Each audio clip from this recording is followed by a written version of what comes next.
السلام علیکم ورحمۃ اللہ وبرکاتہ۔ کیسے ہیں آپ سب؟ امید کرتی ہوں سب خیریت سے ہوں گے۔ آج میں آپ لوگوں کے ساتھ شیئر کروں گی ناشکری کے بارے میں، اور خاص طور پر عورتیں۔ میں اپنی بہنوں سے کہنا چاہوں گی وہ اس ویڈیو کو غور سے سنیں اور سمجھیں، کیونکہ وہ زیادہ تر یا ان کے گھر میں ان کی مائیں یا ان کی میرڈ سسٹرز اس گناہ میں مبتلا ہیں۔ پر غور کیجیے، اس ویڈیو کو پورا دیکھیے اور ناشکری کا گناہ اور شکر کرنے کا اجر کے بارے میں جانیے۔ تو چلے ویڈیو شروع کرتے ہیں۔ خداوند کریم کے انعاموں اور انسانوں کے احسانوں کی ناشکری، اس منحوس اور بری عادت میں 90% مرد و عورت گرفتار ہیں، بلکہ عورتیں تو زیادہ تر گرفتار ہیں۔ ذرا کسی گھرانے کو یا کسی عورت کے کپڑے یا زیورات کو اپنے سے خوشحال اور اچھا دیکھ لیا تو خدا کی ناشکری کرنے لگتی ہیں، اور یہ کہنے پر آ جاتے ہیں کہ خدا نے نامعلوم ہمیں کس چیز کی سزا دی ہے کہ ہمیں مفلس اور غریب بنا دیا۔ خدا کا ہم پر کوئی فضل ہی نہیں ہوتا، نہ میکے میں سکھ نصیب ہوا، نہ سسرال میں سکھ دیکھا۔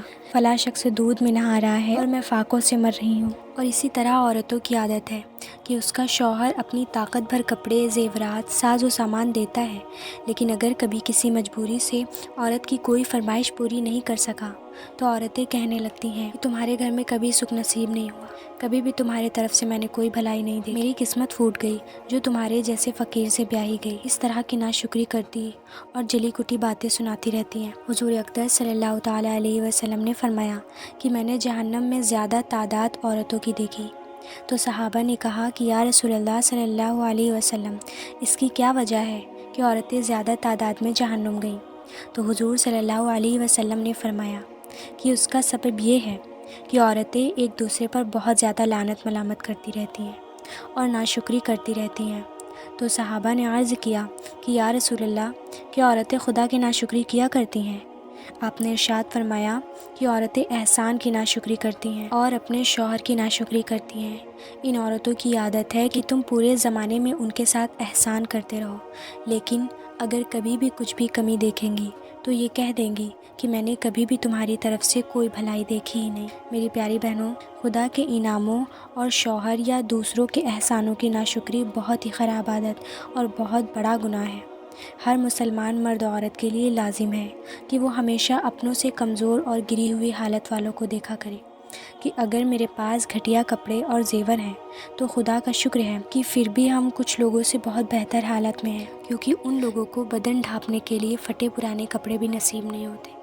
اس طرح اگر میرے شوہر نے میرے لیے معمولی غذا کا انتظام کیا ہے تو اس پر بھی شکر کرے، کیونکہ کچھ لوگ تو فاقہ کیا کرتے ہیں۔ بہرحال اگر تم اپنے سے کمزور اور غریبوں پہ نظر رکھو گے تو شکر ادا کرو گے، اور اگر تم اپنے سے مالداروں پہ نظر رکھو گے تو تم ناشکری کی بلا میں پھنس کر اپنے دین و دنیا کو تباہ و برباد کر ڈالو گے۔ اس لیے لازم ہے کہ ناشکری کی عادت چھوڑ کر ہمیشہ خدا کے انعاموں اور شوہر اور دوسروں کے احسانوں کا شکریہ ادا کرتے رہنا چاہیے۔ اللہ نے قرآن پاک میں فرمایا ہے لَإِن شَكَرْتُمْ لَأَزِيدَنَّكُمْ، یعنی اگر تم شکر ادا کرتے رہو گے تو میں تم کو زیادہ سے زیادہ نعمتیں دیتا رہوں گا۔ وَلَئِن كَفَرْتُمْ إِنَّ عَذَابِي لَشَدِيدٌ، اور اگر تم نے ناشکری کی تو میرا عذاب بہت ہی سخت ہے۔ اس آیت نے اعلان کر دیا کہ شکر ادا کرنے سے خدا کی نعمتیں بڑھتی ہیں اور ناشکری کرنے سے خدا کا عذاب اتر پڑتا ہے۔ تو میرے پیارے بھائیوں اور بہنوں، اس ناشکری کی بلا سے نکلیے، اپنے اوپر دھیان دیجیے، کہیں آپ تو زیادہ شکایتیں نہیں لے کر بیٹھے اپنی زندگی سے۔ میں لے کر کے آؤں گی ہماری عادت پر ایک اور نئی حدیث۔ اجازت چاہوں گی۔ جزاک اللہ۔ السلام علیکم۔